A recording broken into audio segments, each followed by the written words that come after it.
Legal information out. as legal advice. We never give or provide legal advice. We are not bar license attorneys. If you want a bar license attorney and you want legal advice, we suggest that you go see one. All the information that's discussed today is strictly for information and entertainment purposes only. Once again, we never give legal advice, but we do share all of the legal information that we can possibly share. Remember, we are not attorneys, we're not a law firm, and we're not a substitute for attorney. Anything discussed on this phone call today will never be substituted for bar license attorney's advice if you want that. So with that being said, I feel good enough. Larry, you okay with that short disclaimer? Okay, Larry evidently did not come in under the... he said yes. Oh, did he? Yeah. Okay. You go ahead and do what you're going to do, Jeff, and then... okay. Well, by way of introduction, most of you have already heard from Jesse. Jesse has been in the foreclosure fighting field now for about 7 years, and in the credit card debt collection for about 5. Larry's been doing the credit card debt collection counteractions for the last 5 years, I believe, unless it's been a little bit longer than that, Larry. You can always correct me on that. And John he's kind of a landmark. He's been around forever. Now, John's been, I know it goes back at least 10 years that I know of. But he's been around in the debt collection and the fighting debt collections for at least 10 years that I'm aware of. So between the three of you, did one of you decide which one was going to lead off and start? Well, it doesn't matter to me. I'm trying to help Larry. He says he can't find the darn stuff running around, so hold on. Well, let me give it to him. John, why don't you start off? You there, John? Yeah, can you hear me okay? Yeah, I need for you to speak up a little bit, please. Okay. Or you guys turn hear your me volume good up. Now? Okay. Well, thanks for the call. I appreciate the opportunity to talk to everyone. I think as much as I've been doing this for a long time, I really think each of us have different levels of expertise. I think that Larry has his expertise, and I really learned a lot from him. And the same with Jesse. He's really got an advanced knowledge and skill on the mortgage foreclosure and really judicial procedure. And I've learned quite a bit from those guys in the last couple of years. So I don't know what else to say. I mean, what do you guys want to lead off with? You want to talk about a particular subject? Well, kind of, John, just touch on what you do because what together on the website. I think let's make an introduction of you and why we're here. Okay. We started a website, and just I'll take over for a few minutes, John, and just kind of give them an overall view of and an understanding of what we do. John's been around, like I said, he's an icon. He's been around forever, but John's specialty is in getting you bulletproofed, in essence, making you disappear off the grid. I'm sorry, I'm going to take this thing off speaker, so make sure you guys can hear me clearly. Anyway, John's expertise is basically getting yourself off the grid, protecting your assets, et cetera, et cetera, et cetera. And he does a hell of a job, whether the system is, like I said, it's been hacked. I think I talked about this a month ago on our last call, Jeff. They actually hacked. Some attorneys got John's material, started selling it, and he wound up getting a $2.3 million judgment against him, against attorneys for using his material. So that tells you how good his material is in making you judgment-proof and bulletproof, hiding your assets, and not hiding it from IRS, but from creditors. Okay, so it's really got nothing to do with the IRS. It's just protecting what you have, with your family's assets. Personally, myself, I've been beating up on the foreclosures of David Stearns of the world that are finally out of business for quite some time. And same thing, helping the families keep their homes. We had a pretty big real estate business here in Central Florida and other locations. And we used the foreclosure, because that's how I got started way back 10 years ago, was stopping foreclosures rather than reinstating these loans. And Larry, same thing. Larry's been doing counteractive FDCPA, FCRA actions against these guys, the debt collectors and the credit card companies for years and years, and winning very successfully.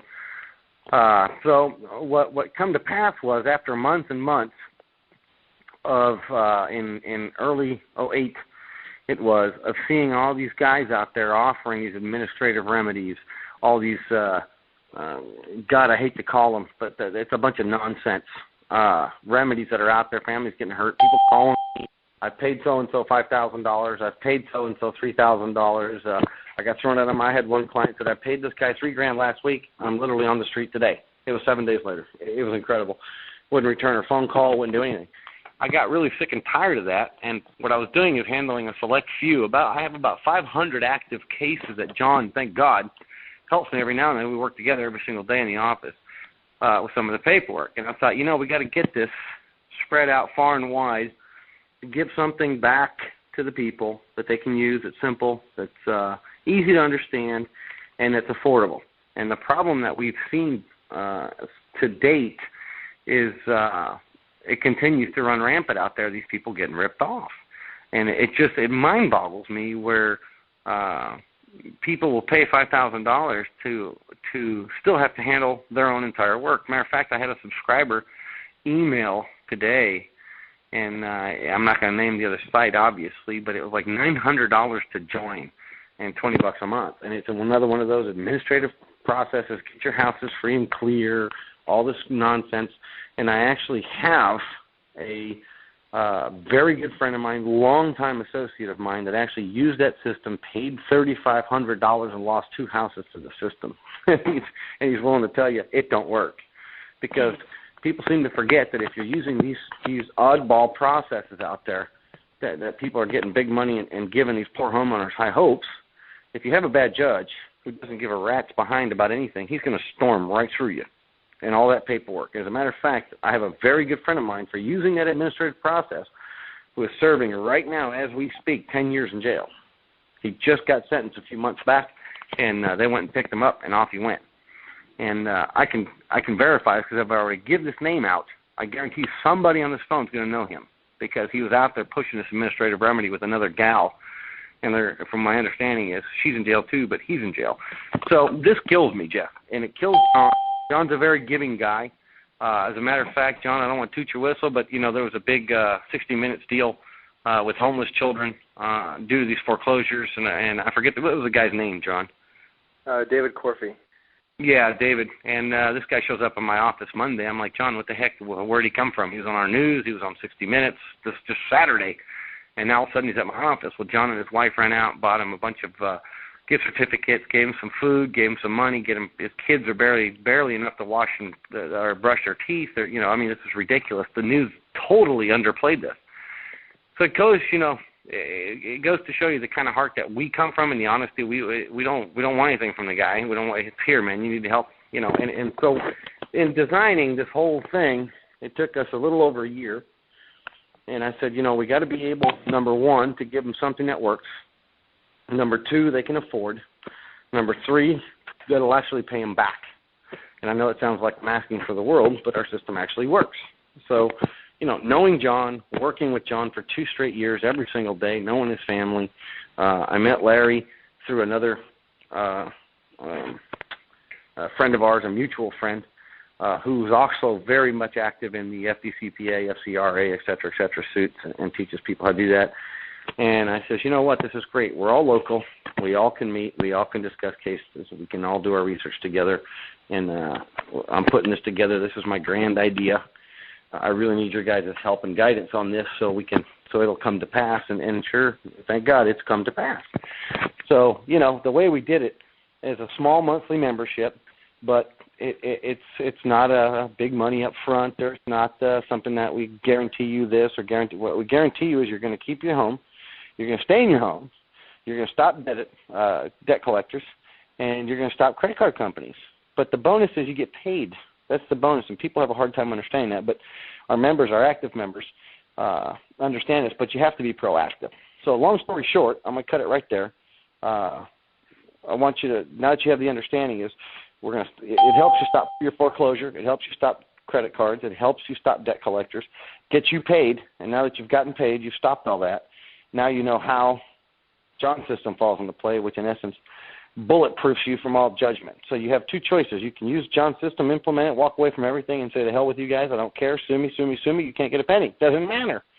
Or you can do what Larry and I and John do, which is have a little fun and make them pay. So when I do get the money, it goes and disappears so some other guy can't come and get it. So either way, it's a full system.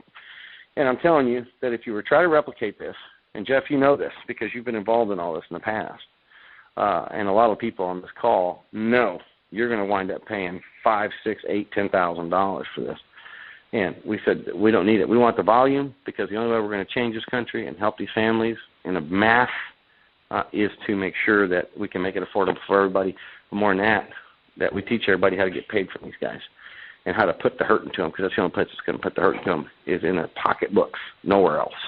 So with that being said, Larry, are you finally there? I am here. One thing I'm not sure if you covered, Jesse, but you've been dealing with a lot of people's foreclosure issues. How many houses have your clients lost? 0. Okay, that's a pretty 0. good number. And actually, one of my clients of a few years, Greg, is on this phone call because I heard him introduce himself.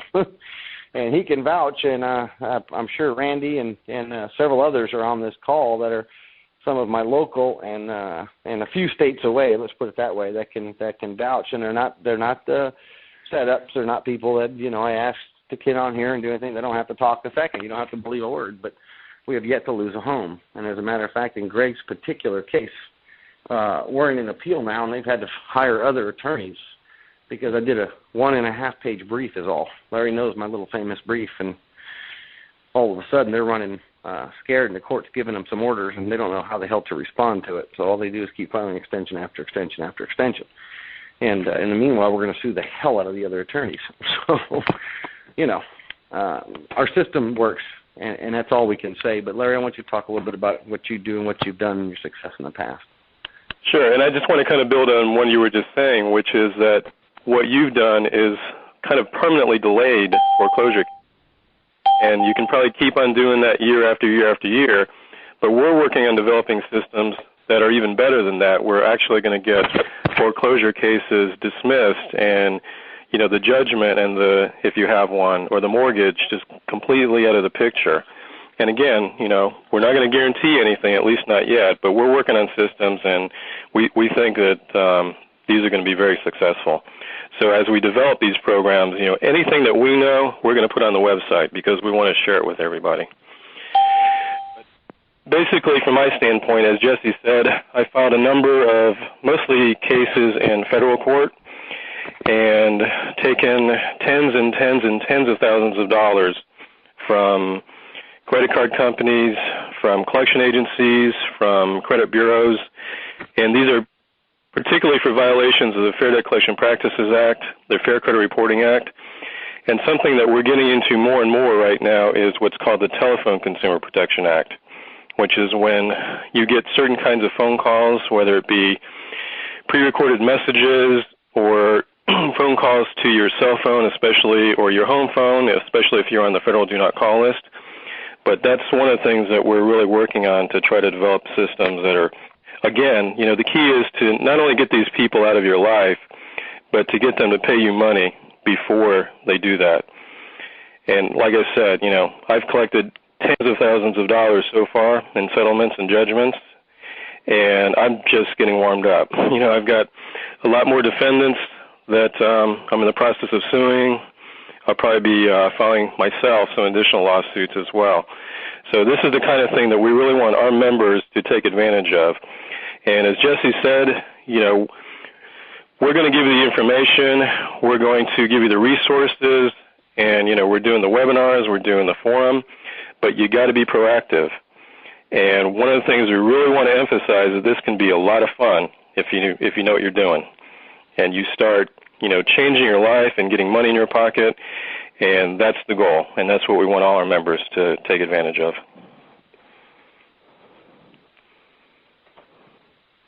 Jeff, you want to open this up for questions? Well, how about John? Let's have John step out and speak on his specialty.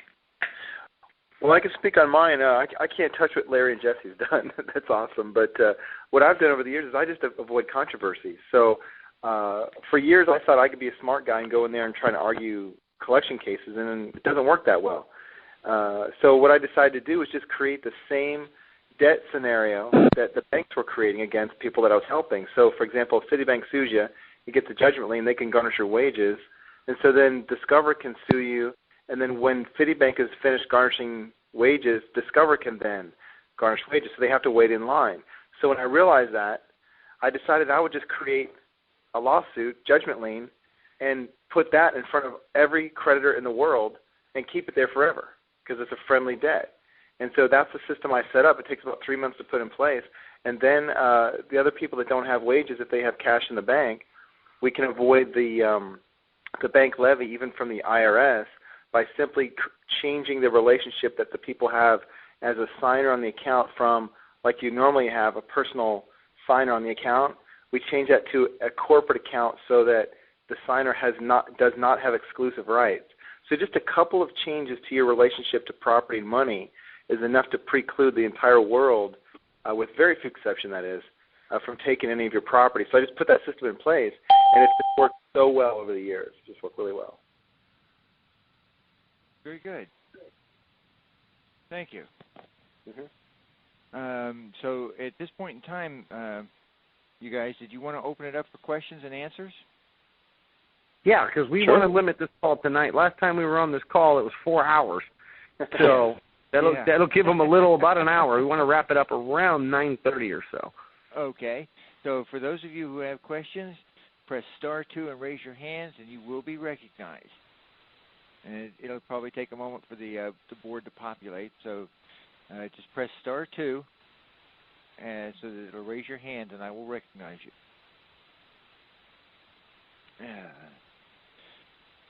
And just as a sideline, when they talk in terms of credit cards and that sort of thing, this also applies to any kind of form of debt collection, including homeowners associations. So correct. Don't limit yourself by thinking only in terms of credit cards. There are other debt collection activities going on in addition to just credit cards. Definitely. It could be medical bills, and personally, one of my favorite things to do is sue attorneys and the law firms that they represent. Right. I don't see anybody with a *2 question. You got to be kidding me. There we go. Luz, you had a question? Yeah. Hi, Jeff. It's Maritza. You might actually announce it *6 to be on to raise your hand to ask a question. Oh, that's right. You never did do that. Yeah. Thank you so much. Thank you. Luckily, I remember that from a previous call. So, I hang on for a second. I need to get out of.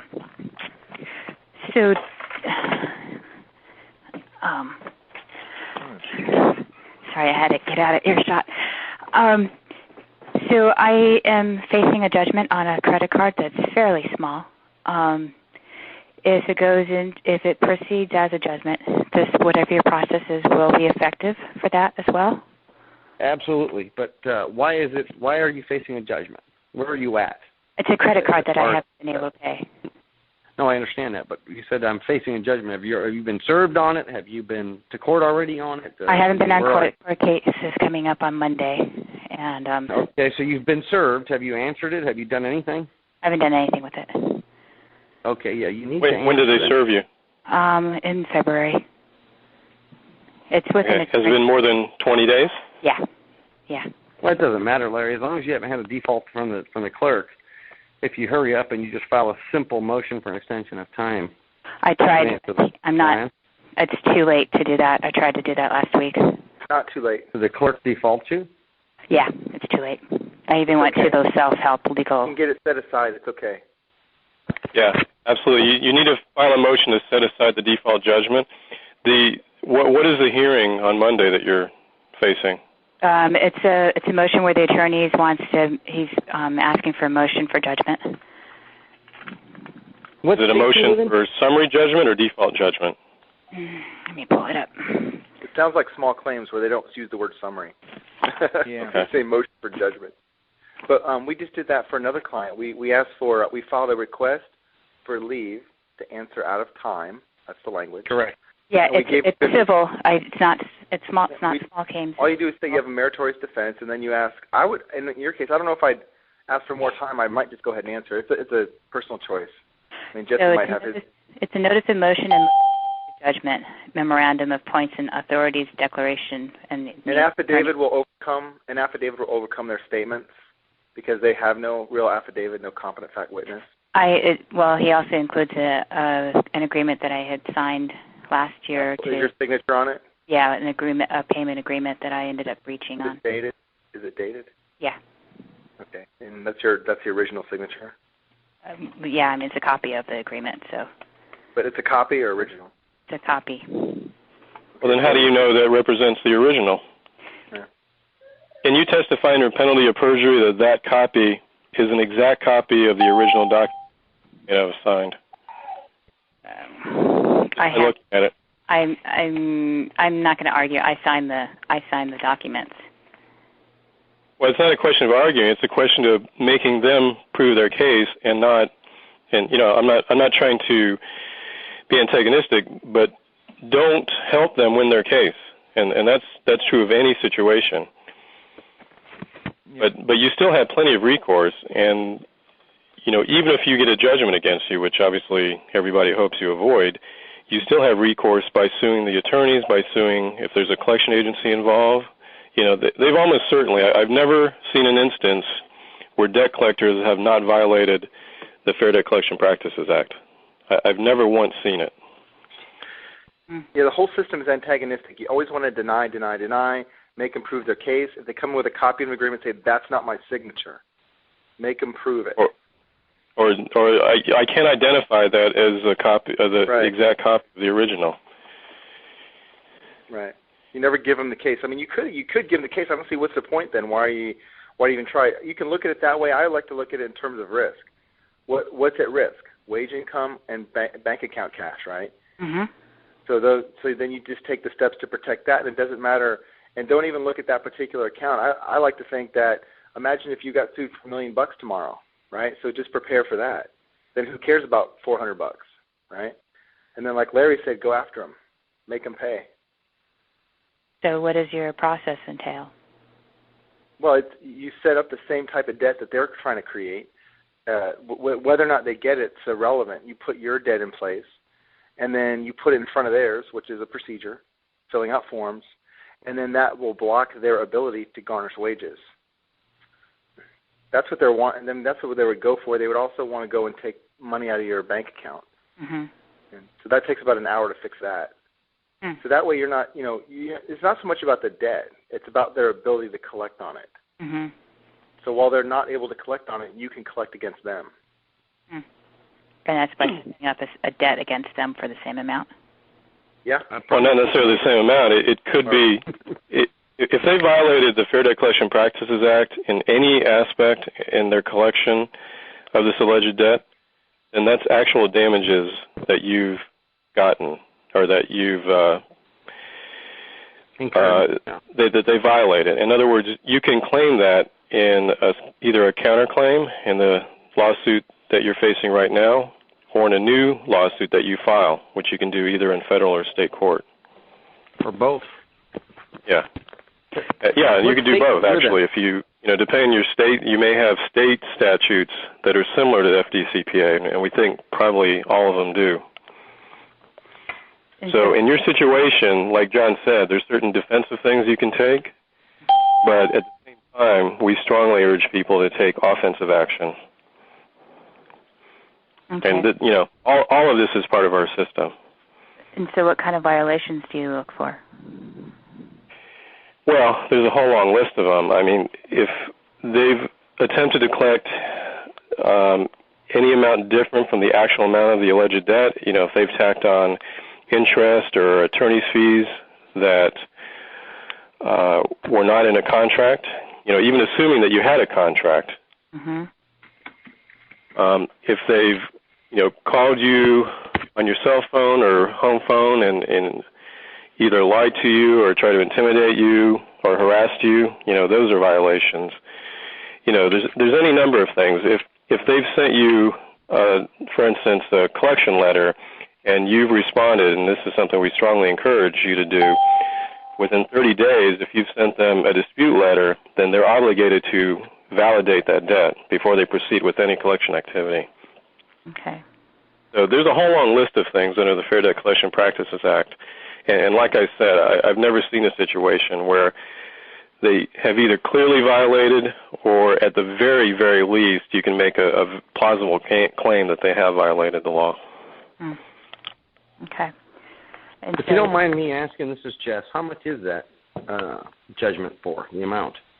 Well, with the interest and the attorney fees tacked onto it, it's just under $4,000. Oh, Lord. It's I know. so easy to get I know. $4,000 worth of damages, yeah. Yeah, it's not. It's a small one. yeah. Probably easily got more than against them. So, yeah. As simple as that. It really is. It's so simple. If people only knew how simple it was, this country would just literally laugh its head off and go after all these sharks that are out there. Really. I mean, it's so simple. So what is it? So if someone wanted to go through your process, it sounds like there's 3 different options here, with one with each of you guys? No, we all work together. We've all come together to bring it all into one spot. Okay. And so what? Because that's what we're tired of. Everybody's out there. I get calls, emails. I get so many things. Hey, listen, they're selling my house tomorrow. They're doing this. They're doing that. They're doing the other. Why did you let it get here? Well, I paid so-and-so $5,000. Mm-hmm. I paid so-and-so $1,500. I paid so-and-so $3,000. Well, where's so-and-so? Well, I can't get him to call me back. He's disappeared. I'm like, you got to be kidding me. And this is like a constant thing out there. And I don't get it. I just don't understand it. Why anybody would have the desire to somebody who's already down, let's just hurt them some more. This doesn't make any sense at all. So if somebody wanted to work with you guys, what is the process for that? Well, you just go to the site and sign up. You're done. It's $99 to join and $49 a month. And if you don't make a few grand back in the first couple of months, it's on you. It's not on anybody else. Because everything's there. All the tools and resources are there for you to make easy money off these idiots. To stop your foreclosure, to stop these credit card judgments from getting to where you're at right now, to stop all these things dead in their tracks with simple questions. Once again, this is not science. Okay. If America only knew how easy it is, it'd literally blow your mind away. What was the most recent one, Jess? Someone had faxed in a complaint and a cover letter, and they got an offer. It was like a $6,000 claim. Yeah. One of the members in Georgia, sent in just an intent to sue letter. Said, here's what you violated. Here's the complaint. Here's the proof. And she's got $6,000 worth of violations just on her credit report alone.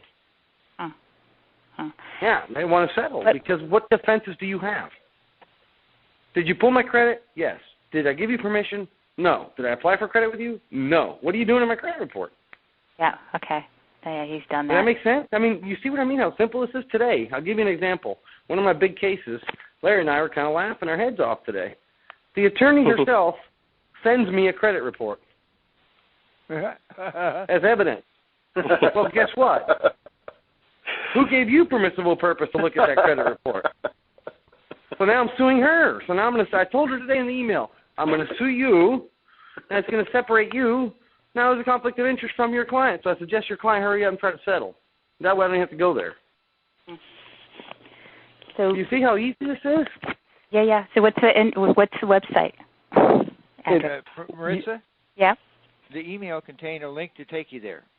Oh. Yeah, everybody's got an email. It's got a link that take you there. I don't want to, on the phone, go, everybody's got their link. Let's just leave it at that. Okay. So, I don't know who's listening and who's not. But okay. my whole point is that the attorney herself, trying to provide evidence that I've asked for, has literally shot herself in the foot. Now, she's liable for $1,000. Yeah. And she can't handle her client's case anymore if I want to push the issue. Because your client just violated, again, the Fair Credit Reporting Act, and you violate. Why did they give you my credit report when they haven't shown me that they even had the right to have my credit report? Not only once, but now they've given me the evidence. They've looked at it 4 different times, up and beyond what my allegations are. So I gave her a choice. Literally today I gave her a choice. Tell your client to settle up. If not, I'm moving forward with litigation down in the state court. It's very simple. You've showed me, I only sued you because you called my cell phone twice. I asked you for all the phone records. I see you've called it 24 times. That's a minimum of a summary judgment of $12,000 right there. That's what I'm trying to say, guys. This is not hard. This is what we're trying to emphasize. But when you go into the court, and once again, I say this and I'll say this, I'm blue in the face, you have to use their own rules against them. If you come in there saying you didn't lend me money, the bank just did an exchange, you acquiesced to the RESPA, you acquiesced to TILA, you didn't show me the original no, you da-da-da-da-da, all this, you're going to talk yourself till you're blue in the face, and you're not going to get absolutely anywhere. And you might wind up in jail if you get an honorary judge. That's just the way it works. So we're as a group, I'm just as for the truth as anybody else, but I know what works. And what works is federal courts, because if you look at every single foreclosure case that comes out that has any decent ruling whatsoever is from the federal bankruptcy courts or from the federal courts, period. You never see monumentous rulings coming from these little kangaroo courts down below. It just doesn't happen. So when you start suing back and you start going through this, what I call the ballroom dance, okay, in the Fed court with the defendant that you're suing, who might be the guy who's trying to foreclose on you, who's the attorney who they hired to foreclose on you, who's the attorney, who's the trustee they've appointed on behalf of the, and you start sticking these people in federal court and you start asking them questions, they don't have a choice. They got to answer and they got to produce. And that's the beauty of the federal court. It's a lot easier. It's a lot more formal. There's no headaches. There's no aggravations. You're dealing with professional people. You're not dealing with a bunch of kangaroo judges. I don't know what else how else to put it. Can you, Larry? I mean, in the circuit courts, you just seem to get nothing done, no matter what. Yeah, state courts certainly are very dicey. I mean, I've won cases as a defendant in state court, but I wouldn't recommend anybody to be in that position. It's always better to be on the offensive, and federal court usually is the most streamlined way of doing it. I mean, typically, you never even have to show your face in federal court other than, going by the clerk's office to drop off your pleadings. Exactly. All right. So even if you're afraid of being in court, that's just not going to happen usually in federal court. Right. It's like I said, it's a simple process. And there are questions here? I'm sorry, Jeff? That we need to move along on our questions? Yeah. Correct. That's what I said. Let's get on to the next one. God bless you. Have a great night, Maritza. Thank you, Maritza. And we have an anonymous caller calling in, and I do not have a name for you. I just unmuted you, so you should have heard that. That would be Delaware. Hey, Phil. How are you? I know Good, that gentlemen. voice anywhere. All right. Thank you very much for taking the call. Sorry that it was anonymous. That's unfortunately the way it came up. Had a foreclosure against me and my wife, and so what I understand from you professionals is that I am able then to go after the debt collector, which was the hired attorney, or their hired gun, as they'd call it. Amen, brother. So he can then be nailed for the $900,000+. When did the judgment? There's no judgment yet. Okay. They had I had a default judgment 2 Augusts back. I was out of country, and I'm still in my home. But why are you in your home, Phil? Can I get a little credit here for helping you with? Without question, I wouldn't be on this call if it wasn't for JT.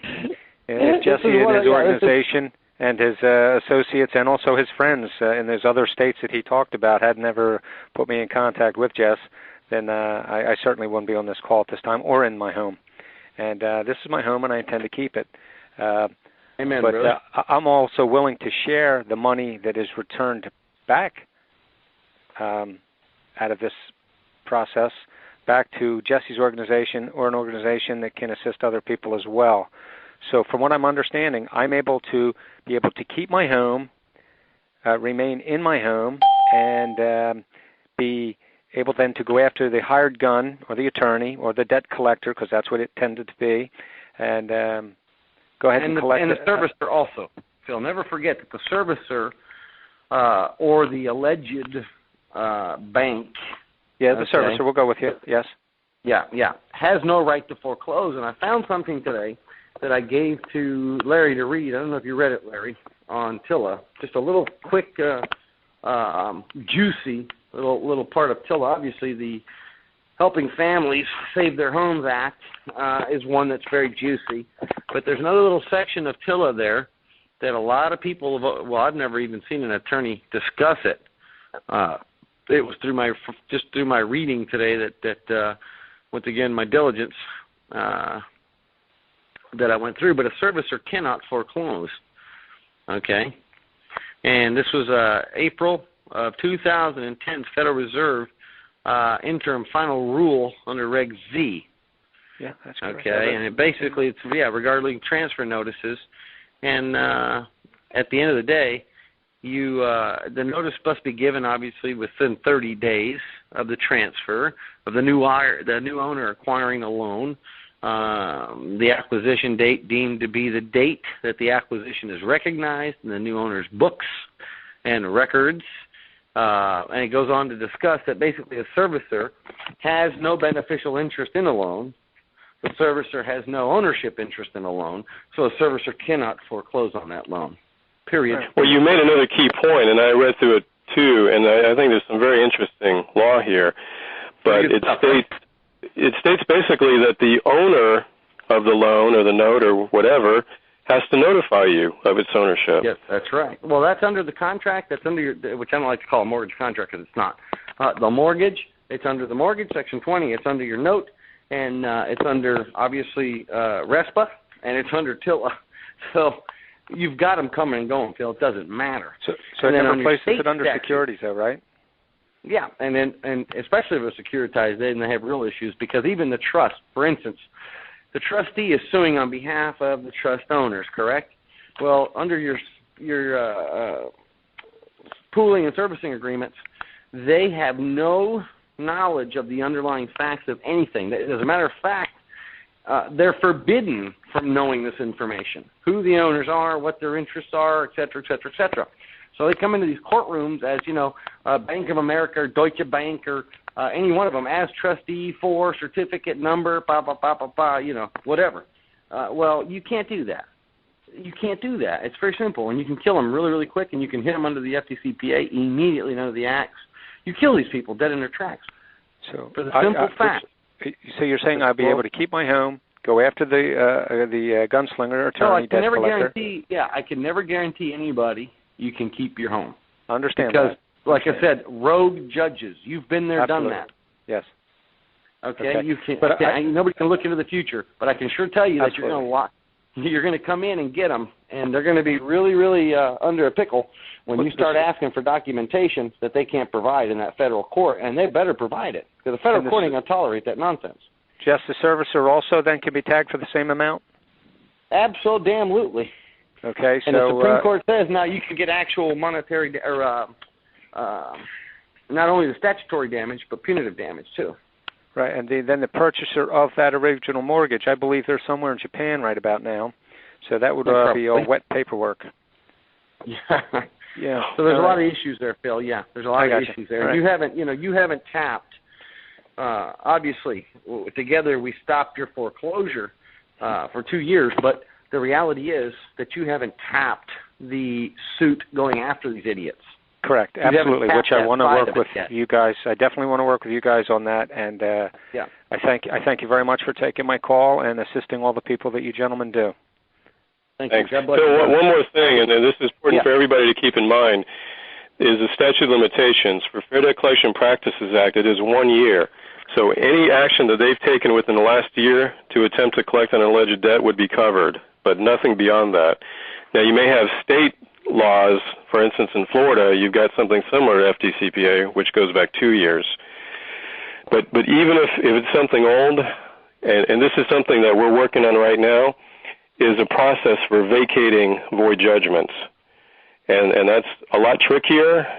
And again, as Jesse said, there's never any guarantees, but this is something that we're really focused hard on, and we want to provide the best information we can about that process to our members. I appreciate it. Absolutely. I think I'm watching that monthly chopping block at the sheriff's sale, so I'm constantly looking to see. I'm off for another month. I'm not on it, so if so, I'll have to take it from there. But again, I appreciate all the efforts of your organization and all you gentlemen out there and the ladies that are pushing hard for this. Thanks again for your intel, guys. Yeah, man. We just got to help people quit losing their homes. And we also, as a consumer, need to be a little more astute on what it is we're doing ourselves. Well, if I tell you of all things today, guys, and I don't know, once again, how many people are on this call, and I don't want to bore anybody to death, but I'll tell you something that's very interesting. Today in my office, and John was there early because he had to leave today. He had some electrician or something come to his house. I had a gentleman from Taiwan who came here as an exchange student. He's a law student. Okay, he sat with me. He's actually one of my clients' brother. She's a doctor. He's an attorney. He's going for his bar license over in New York here soon. And I asked him a simple question. I says, throughout your studies, how many times did they reference you back to Black's Law Dictionary? Simple question. That was my first question. And he looked at me and said, what is Black's Law Dictionary? Okay, here's the University of Florida law student, 7 years. And I told it's $1,060 per credit hour. And he had no idea of what Black's Law Dictionary was. Especially Volume 6. Okay? So, once again, if you just understand that you can outwit these guys in 5 minutes, literally. He told me after 1 hour with me, he said, Jesse, I've learned more literally in an hour than I have in the last 3 years at law school. And it's not no exaggeration. He said, I can't believe it. It's ridiculous what they don't show us. And he says in Taiwan, it's the opposite. In Taiwan, there's very few lawyers, and they promote the people to educate themselves on the law. It's publicly promoted. When you go to court, they don't want you to bring an attorney. They want you to go represent yourself. They want you to be up on and savvy on the law. And it's publicly promoted. He says, attorneys make no money in my country. That's why I'm here. Because here, Americans they don't want to take the responsibility. They just pass it on to somebody else. Let them do it. And that's the way it works. He's no dummy. But I couldn't believe what he had told me today. It blew me away what he had told me today in our conversation, which is a little over an hour. So, but anyway, go ahead. Next question. We got to get rolling. Hello? Okay. I'm going to take a chance. It's identified as Karen out of Georgia, I believe it is. Of course, it could be. Hey, guys. How you doing? How you doing, Karen? Speakerphone, Karen. Yeah, I'm good. You guys okay tonight? Yes, ma'am. No complaints. I just wanted to run through my scenario again. I started receiving default letters from Chase last year, August, in reference to the mortgage that was being paid not being applied to the account.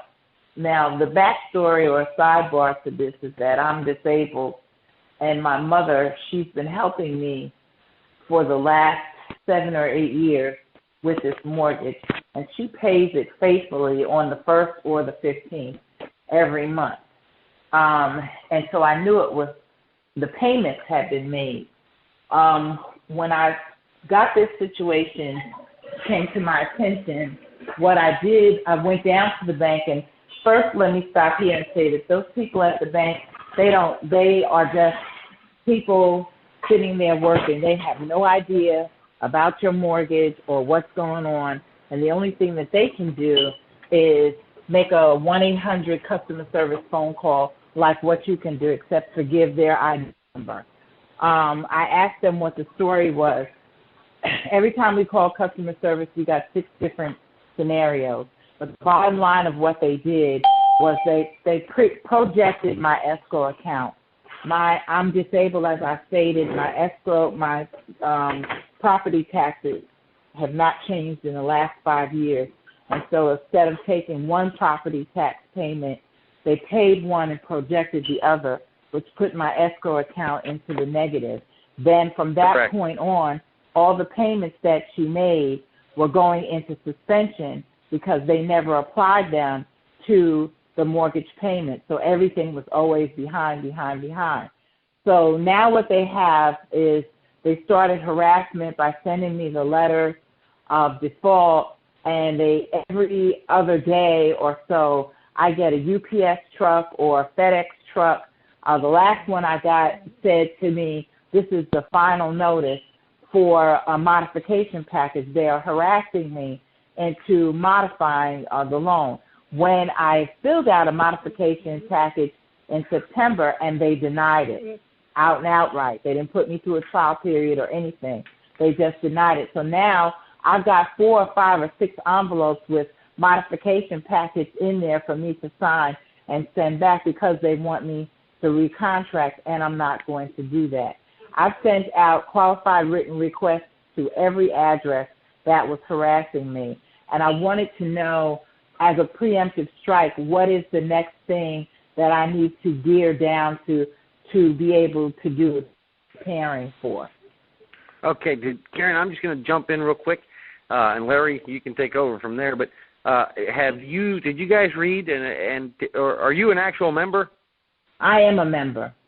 And okay, this is the best thing I've ever done. Gentleman, the gentleman that sent out the qualified written request, they failed to answer. He sued them, and he foreclosed on their local Wells Fargo branch, all for $1,200. I didn't see Did that. you read that article? I didn't see that article. You guys check the news daily, yeah. So depending on how they answered, remember, when they dig into your money, because that escrow account, they're being the fiduciaries of your money. It's not their money, right. It's your money. Right. There's a big responsibility that goes with that. So if you ask for an accounting specific to that account and say, listen, I need an accounting of this escrow. I believe that you're wrong by double charging or projecting my taxes without any reason. Did the county, call you or say, hey, we're going to raise taxes next year? They can't because of my disability. My disability. Correct. No. I'm asking you. In the letter, you would ask Chase this. I'm not asking you. Okay. I'm telling you. Okay. You would ask them for verification, validation of the escrow amounts.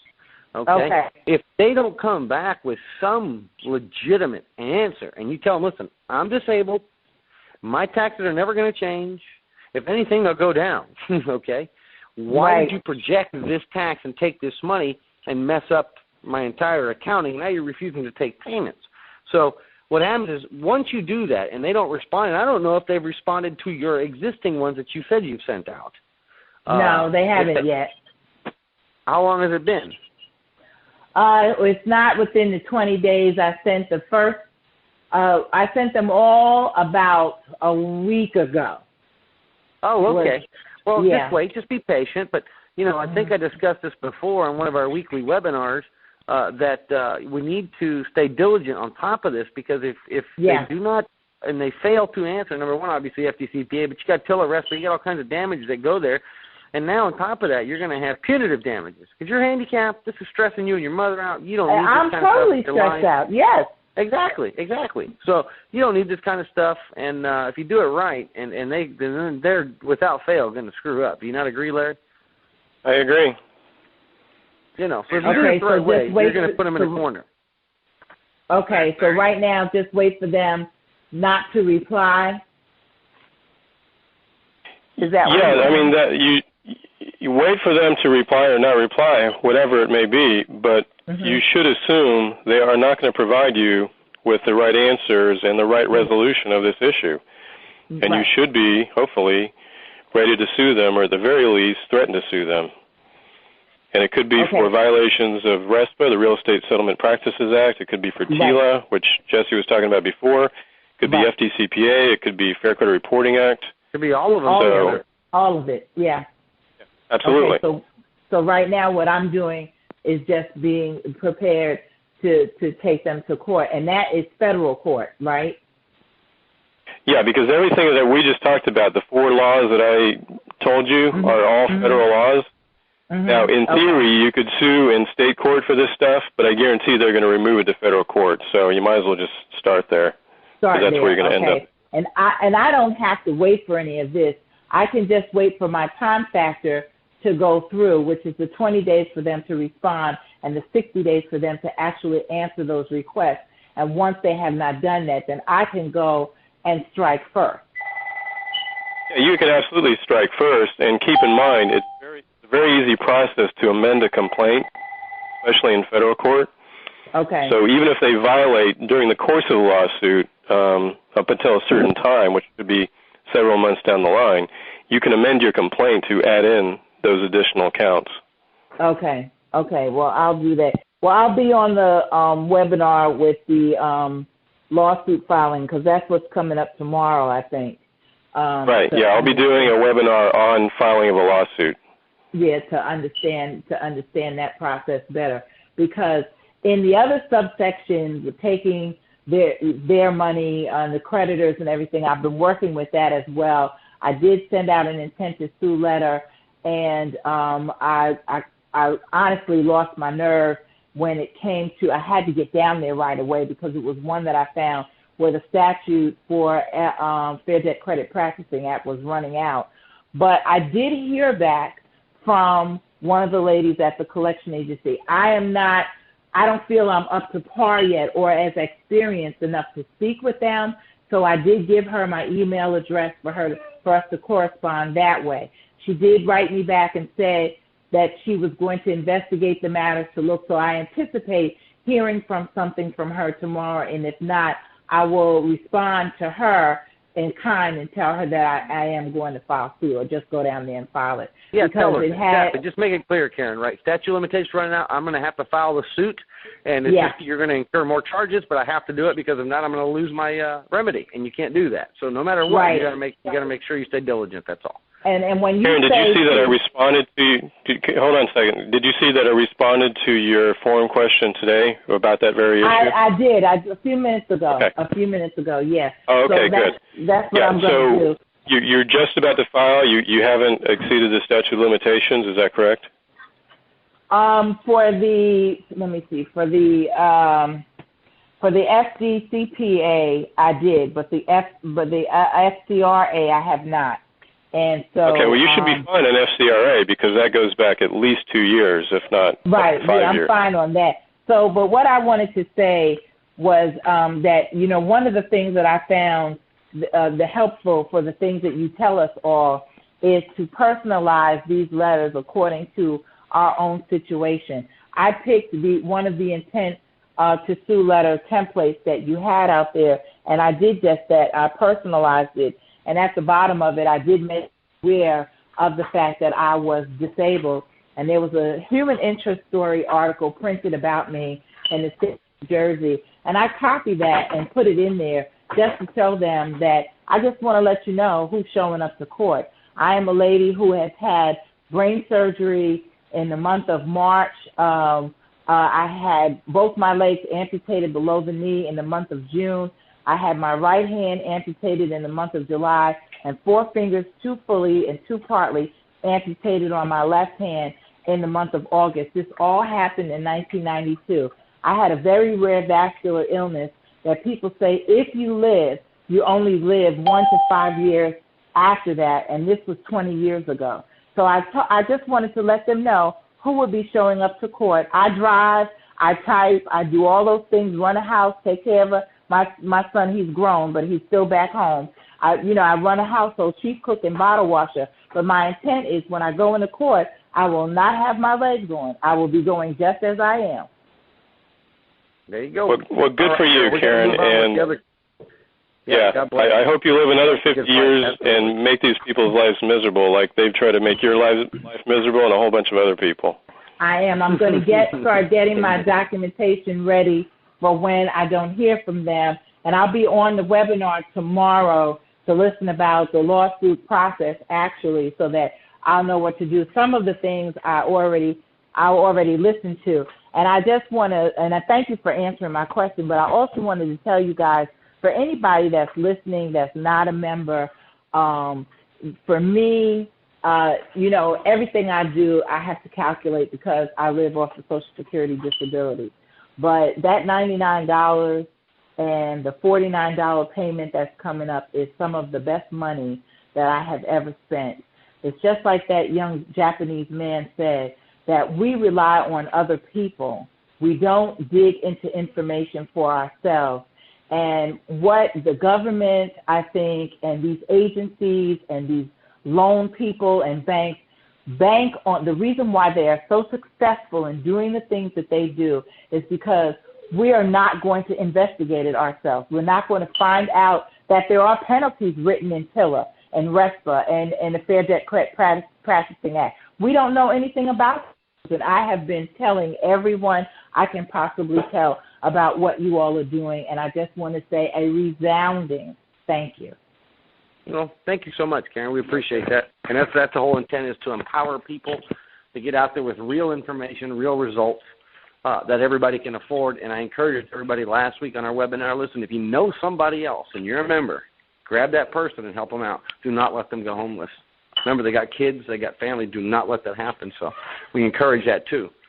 And as we grow, I'd like to ask for, like, some of the more experienced people in the same town, in the same states, like if we could get together and help each other out that way. If there's somebody that's been in it, you know, longer than I have, which is a hot minute, and, you know, in Georgia, that, you know, we could all some kind of way get each other's numbers and you know, just bounce things off. Well, that's your forum. Your forum is your vehicle. We have an open forum. Everybody can connect there. They can do whatever they want to do. It's there for everybody to connect. So, all right, Karen, we're going to move on to the next question. Thank you so much. Okay, good night. Have a great night.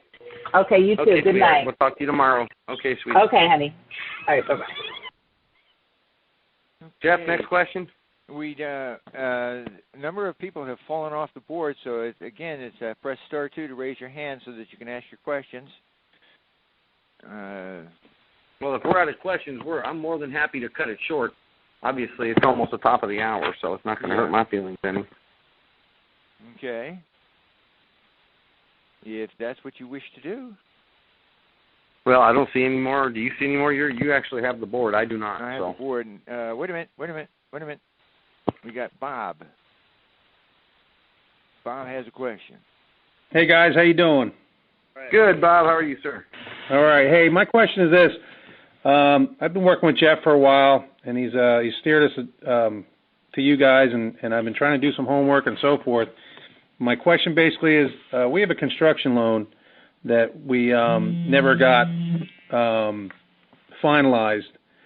It was supposed to go into an end loan, and it just didn't happen.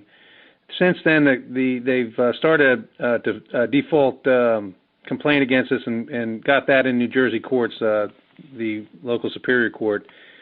But at the same time, the bank wound up being bought out by another bank. Now, since then, the new bank has started, went on basically on to, it's my wife's credits. They went on her credit and have been reporting ever since that, we're late and so forth. Before that, there was no recordation of that from the previous bank. So I don't know if I can try to go after them anyway with your program or not. Absolutely.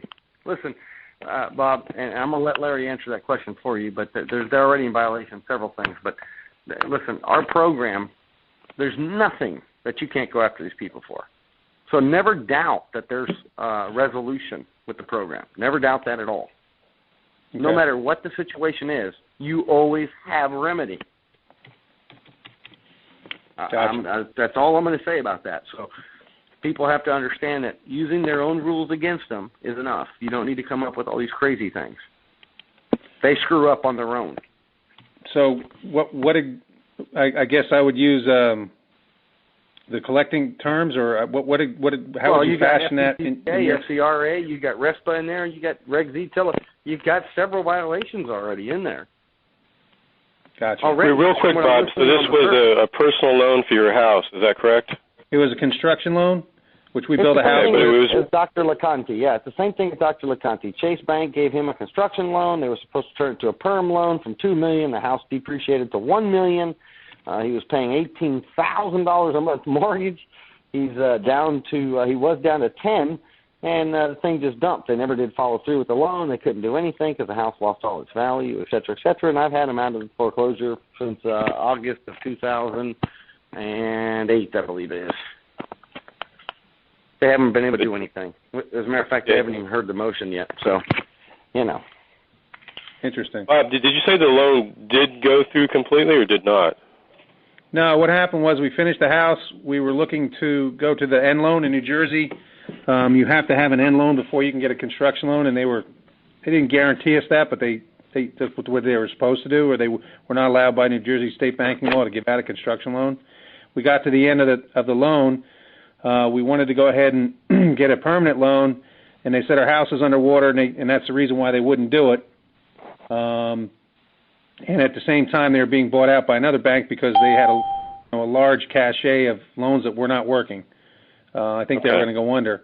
So this other thrift bank in New Jersey bought them out. And now that thrift bank is reporting on us, which the other bank couldn't do before because it was a construction loan. It wasn't actually a physical completed property that would be recognized through the town or through the state, I believe. Okay. Well, two easy things that you can do right now is to send a debt validation letter to whoever's trying to collect, and it's better if you can do that within 30 days of their first contact, but better late than never. And the other thing is, here's the thing with that. I'm sorry to interrupt. We did send a QWR out to the original bank last summer in August, and they tried to tell us they weren't part of RESPA and part of TILA because it was construction loan, and that's all hooey because we found out that they are part of RESPA. And I guess, are you saying should we send it out to the new bank now also, or? Well, I would send, we're talking about two different things, but I would do both. Send a debt validation letter under the Fair Debt Collection Practices Act, but send a qualified written request letter, which is what you've already done, and you may just want to send exactly the same letter to this new company. Right. And also what you want to do is get all three of your, or maybe your wife's credit reports and dispute the item, and that way you're setting up for violations of Fair Credit Reporting Act, too. Gotcha. Okay. Yeah. And plus, the other thing is, you say a new bank. Is it a new bank or is it a new servicer? Well, I believe they bought out the previous bank of the letter they sent out. That it was Sterling Bank was bought out by Roma Bank, and they've become the new owner of the mortgage and note. Who knows about that? Because it might have been traded a few million times. Well, exactly. Who knows? Make them prove it. Records. I tell everybody, go look in public records because when you said how long ago was this? When the bank was sold? Yeah, when they transferred your loan allegedly. They did it in July of this last year. 2010. Well, great. Yes, sir. Anything after May 11, 2009, they had 30 days or as soon as possible to let you know that this was done. It has to be publicly recorded, and they got to tell you where it's publicly recorded, et cetera, et cetera, et cetera. So, is that a federal statute or state statute? Yes, that's federal. That's TILA. It was the amended TILA that was buried in the Helping Your Family Save Your Homes Act of 2009. Jesse, do you know what the citation is for that? What the statute? It's public law. If I'm not mistaken, it was public law 111. And it's a tricky citation. It is buried. When I say buried, it's buried. So it's a very little tricky citation. I don't want to give you one, but it is public law. Just look, put in this search term in Google, buried in the Helping Your Families Save Their Home Act. That's it. Put that whole long search criteria in Google, and it'll come up. Act. Okay, because it's funny, they did not. The only thing they private remedy of up to $4,000 there, by the way. Oh, that's private nice. Right of action. Because there was no assignment whatsoever, none. I looked in the public records. I was never. You don't sent. want to let them know that. You don't want. No, to let I'm not going to say a word. They'll read it in court papers. Yeah. Yeah, exactly. You sue them under TILA, RESPA, FDCPA, FCRA. You challenge all that with the credit reporting agencies first for your wife. Like I say, go join our site, dude. I mean, it's $150 to get in there. You're done. You got it all right there at your fingertips. Where do I? How can I pay that? And I send it to you now. Yeah, I don't. Just get on right there. Go to the link Jeff sent you. I don't like to discuss the website name on the phone, so okay, not a problem. Go. It's right there on your links. Okay. Now that's awesome. I'll definitely do that. I'm telling you, it's all at your fingertips. All that information's right there. And there's probably, I would say, as a matter of fact, we've made the corporate decision to slow down our webinars because we're doing 3 a week.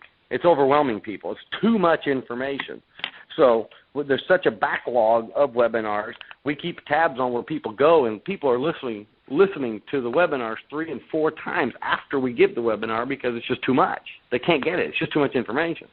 So we've decided to slow it down, do maybe this call every Tuesday night, which is an open call for members, non-members, et cetera, and then do maybe one webinar a week. John will do one this week. Larry will do one next week. I'll do one the following, just to help people catch up. And then do this open call on Tuesday nights and along with the forum because it's just too much. Even as Karen said, it's just like it's a lot of information. Yeah, it is. No doubt. I've been on a couple, or been on a couple before, I think, or at least one that was full time. And it's just it is only our second time that we've done a call, and we've had to do it because everybody's asking and begging for it. Right. So and of course, tell everybody in the world. Every Tuesday we'll send out an email or Monday. Hey guys, remember to call, and then eventually, you'll get your 1,000 people on the call, and that's it. We can help as many people as we can, but if everybody shuts up about it, nobody's going to hear anything. We need to help each other get out there and stop this nonsense. I agree, and I appreciate you guys' help on it, too. Yeah, man. Thanks, guys. Next question, Jeff. God bless you guys. That was it on the questions. Okay. Well, I guess that's a wrap. Everybody's got their links that they however you got to this call. Is you know where to go if you want to join, if you want to go check it out. There's a bunch of free information there, some free webinars, free downloads. There's more free information. Just on our one free webinar, Larry teaches you how to make a few grand. John and myself put in together with one of the downloads. It's free. That'll stop any and all foreclosures in this country, coast to coast. Non-judicial, judicial, credit card issues. We've got stuff. You just download it for free. It's there to at least to get you rolling and get you started if you don't have the money, so you don't get run over or you don't get in a position of not being able to answer or make a move on these guys when you get served. So if anything, worst case scenario, go to the site, put in your email address and your name, and you get access to all this other stuff that's there, free of charge. At least it'll help you cover your bases. So I'll leave it at that unless you guys have anything else to say. Jesse's underselling this. You guys got to get that get the free procedures. It'll blow you away. It's really good. Well, yeah. I don't want to brag. I mean, literally, it'll stop foreclosure coast to coast. Yeah, it will. Well, we're giving away for free people charging $5,000 for it, and that's a fact. Exactly. That's a fact. Thank you. Thank you, David. I appreciate everybody on the call. Yep. All right, guys. Have a great night. We'll see you next Tuesday. Okie dokie. Thanks, everybody.